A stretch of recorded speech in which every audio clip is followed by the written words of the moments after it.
Assalamualaikum warahmatullahi wabarakatuh. Bagaimana kabarnya hari ini anak-anak? Semoga sehat selalu ya. Hari ini kita akan masuk materi baru yaitu tentang hubungan antar garis. Nah, tujuan pembelajaran kita hari ini yaitu supaya kalian tahu hubungan antar garis, yaitu garis sejajar, garis berimpit, dan garis berpotongan. Nah, sekarang kita masuk ke pengertian garis. Apa itu garis? Garis adalah kumpulan titik-titik yang saling bersebelahan dan memanjang ke dua arah. Nah, ini contoh dari garis. Jadi garis itu di ujung dan di pangkalnya ini ada tanda panah.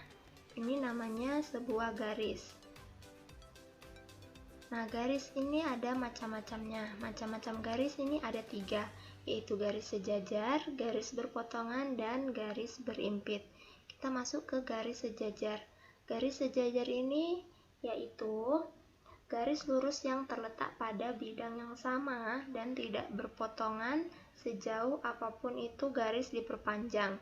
Nah, contohnya garis M ini kalau guru perpanjang lagi sampai ke sebelah kanan, ini dia tidak akan berpotongan dengan garis N, maka ini dinamakan garis sejajar.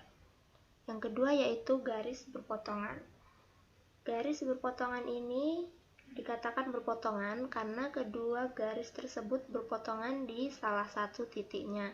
Nah, ini titik O ini disebut sebagai potongannya antara garis BC dan garis AD. Ini titik potongnya, maka disebut garis berpotongan. Selanjutnya yang ketiga yaitu garis berimpit. Nah, sekarang diperhatikan gambarnya. Ya, garis berimpit ini sebenarnya ada 2 garis. Coba diperhatikan baik-baik. Ya, di sini ada garis M dan garis N. Namanya berimpit itu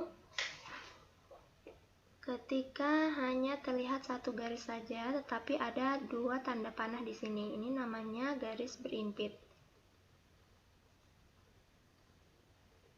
Selanjutnya kita masuk di materi baru yaitu statistika atau pengolahan data. Jadi tujuan pembelajaran kita hari ini yaitu kalian dapat membaca data yang disajikan dalam bentuk tabel dan diagram batang. Yang kedua yaitu dapat menyajikan data dalam bentuk tabel dan diagram batang. Tapi hari ini kita akan belajar tentang membaca data, menyajikan data dalam bentuk tabel.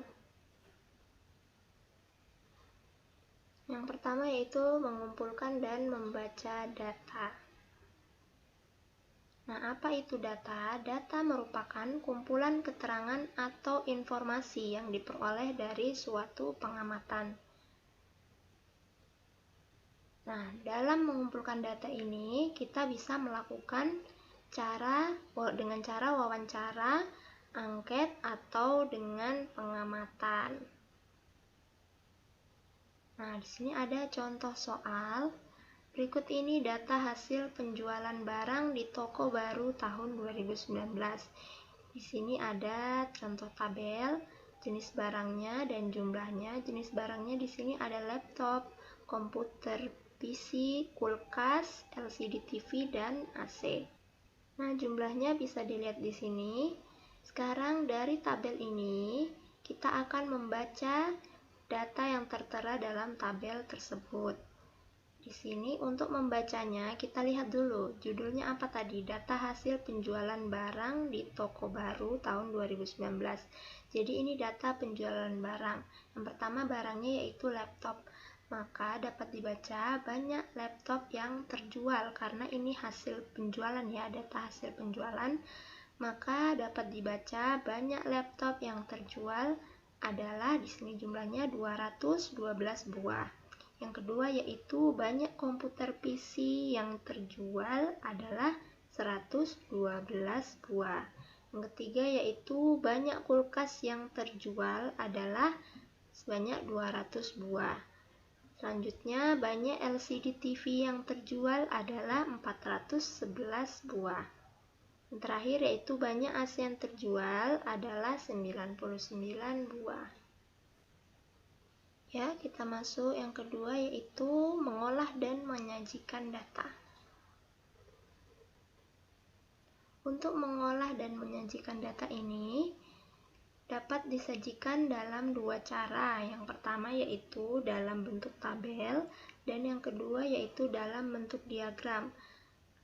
Kenapa kita harus mendata dan menyajikan data tersebut? Tujuannya adalah agar data tersebut lebih mudah untuk dibaca atau dipahami. Nah, selanjutnya yang pertama kita akan membahas tentang mengolah dan menyajikan data dalam bentuk tabel. Tabel ini apa ya? Tabel adalah daftar yang berisi sejumlah data atau informasi yang biasanya berupa kata-kata ataupun bilangan yang tersusun dengan garis pembatas. Nah, ini contoh dari tabel ya. Di sini ada berupa kata-kata dan tersusun dengan garis pembatas. Ya, di sini ada nomor, berat badan, dan frekuensi. Frekuensi ini banyaknya data. Dan tidak lupa pula ada jumlahnya di sini, jumlah dari frekuensi tersebut. Nah, dalam mengolah dan menyajikan data dalam bentuk tabel ini, ada dua langkah-langkahnya. Yang pertama yaitu, kelompokkan data secara berurutan, mulai dari data terkecil sampai dengan data terbesar. Setelah itu yang kedua, kita masukkan data tersebut secara berurutan ke dalam tabel. Nah, di sini ada contohnya. Contohnya seperti berikut. Data berat badan siswa dalam kilogram kelas 4 SD Mekarsari adalah sebagai berikut. 35, 35, 35, dan seterusnya sampai 40. Sajikan data tersebut dalam bentuk tabel. Nah, sebelumnya tadi, ini langkah-langkahnya ya. Yang pertama kita kelompokkan dulu datanya secara berurutan mulai dari data terkecil sampai data terbesar. Kita lihat langkah 1, kita lihat data yang terkecil di sini adalah angka 35 ya. Jadi yang pertama 35 muncul sebanyak berapa kali? Kita lihat. Ada 1, 2, 3, 4, 5. Nah, di baris selanjutnya tidak ada lagi angka 35, maka jumlah 35 ini ada 5 kali. Dia muncul sebanyak 5 kali. Yang artinya banyak siswa yang berat badannya 35 ini ada 5 anak. Selanjutnya, setelah 35 kita lihat lagi. Lebih besar lagi ada 37. Nah, angka 37 ini muncul berapa kali? Kita lihat lagi di data ini. 37-nya ada 1, 2. Nah, sampai di bawah sudah tidak ada, berarti angka 37 muncul sebanyak 2 kali. Yang artinya banyak siswa yang berat badannya 37 itu ada 2 anak. Selanjutnya dari data ini setelah angka 37, angka 38. 38 ini muncul sebanyak berapa kali? Kita lihat dari atas. 38, 1, 2, 3, dan 4. Jadi angka 38 muncul sebanyak 4 kali. Artinya banyak siswa yang berat badannya 38 ada 4 anak. Sekarang lanjut lagi angka 39. 39 di sini muncul sebanyak ada 1, 2. Jadi angka 39 muncul sebanyak 2 kali. Artinya banyak siswa yang berat badannya 39 ada 2 anak. Yang terakhir yaitu angka 40 paling besar. 40 ini muncul ada 1, 2. Angka 40 ini muncul 2 kali, yang artinya banyak siswa yang berat badannya 40 ada 2 anak. Nah, ini kita sudah lewati langkah pertama, yaitu tadi mengelompokkan data dari yang terkecil ke yang terbesar. Selanjutnya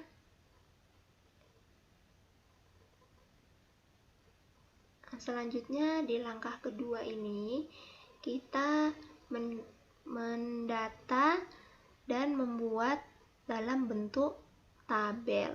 Nah, ini ada tabelnya tadi, guru salin lagi di sini langkah pertamanya. 35 muncul 5 kali, 37 muncul 2 kali, 38 muncul 4 kali, 39 muncul 2 kali, dan angka 40 muncul 2 kali.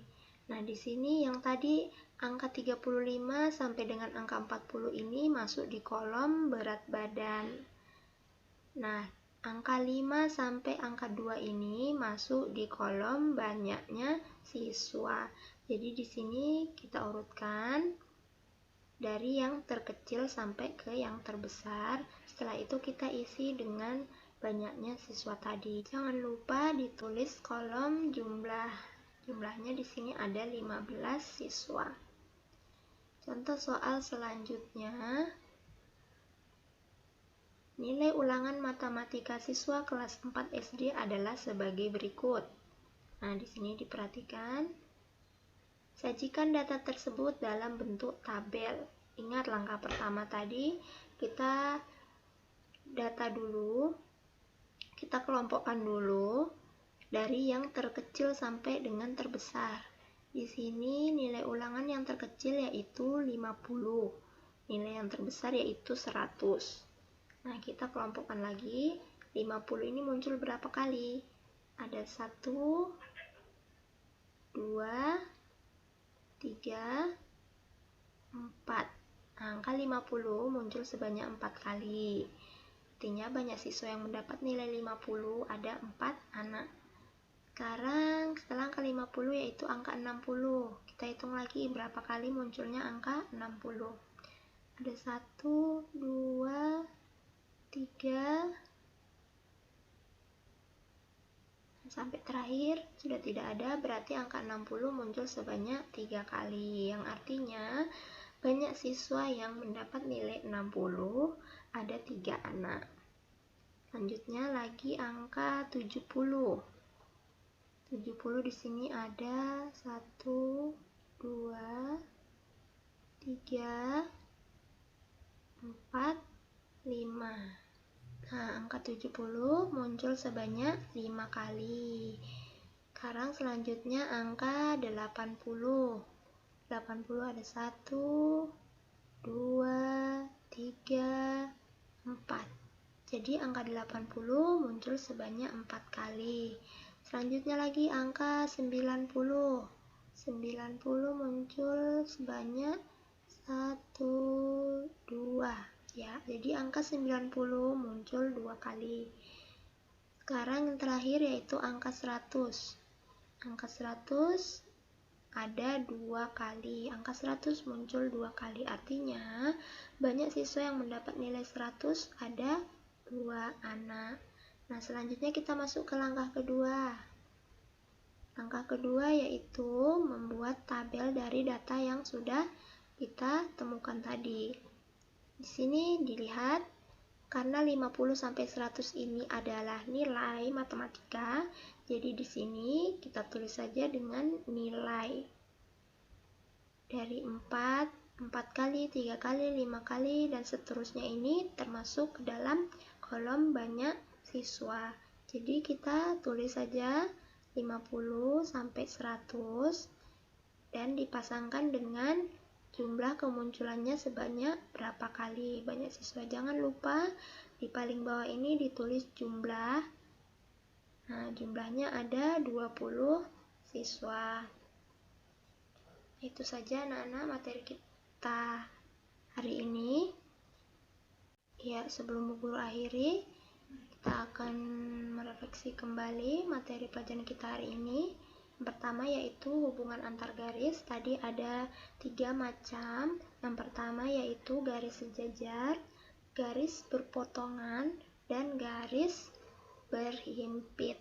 Nah, selanjutnya tadi kita sudah belajar tentang mengumpulkan dan mengolah data, cara membacanya seperti apa.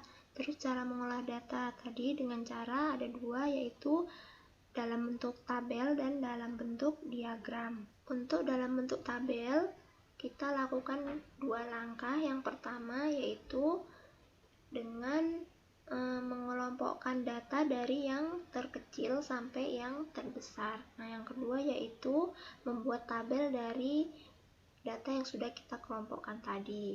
Nah, itu saja materi kita hari ini. Assalamualaikum warahmatullahi wabarakatuh. Sampai jumpa di pertemuan selanjutnya.